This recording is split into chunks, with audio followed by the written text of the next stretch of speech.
Okay, what sum or difference is equivalent to the expression? So we taught you a method that really, you can shortcut this method once you see what's going on here, okay? But divided by 9, this part right here, divided by 9, is really the same as times the reciprocal times 1 over 9. So you could then rewrite that to say 1/9 times everything on the top, like that. And then you could distribute it, that to that, and that to that, and you could get, oops, you could get 1/9 times 3x and minus 1/9 times 2.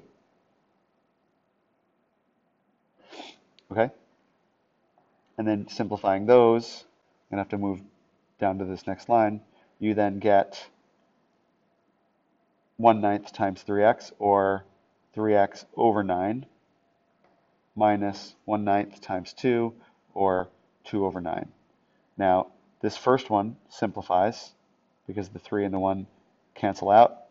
Oh, I'm sorry, the 3 and the 9 cancel to a 1 and a 3. So you get 1x, or x, over 3, reducing them top and bottom by 3, minus 2/9. Okay?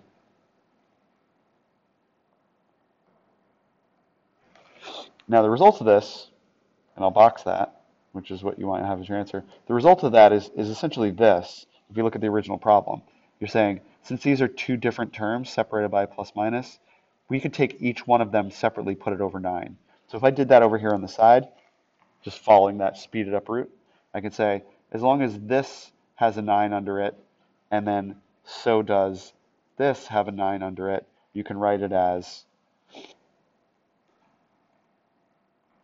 3x over 9 minus 2 over 9.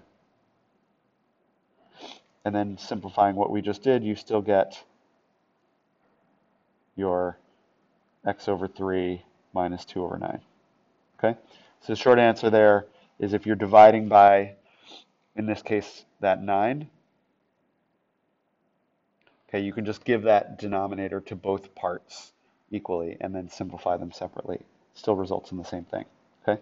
Now the final thing here on the page is the negative of whatever's in here means take the opposite of everything that you've got. Inside you've got 8d, that turns into negative 8d. Okay, and here you've got negative 3w, that turns into positive 3w. And it is as easy as that.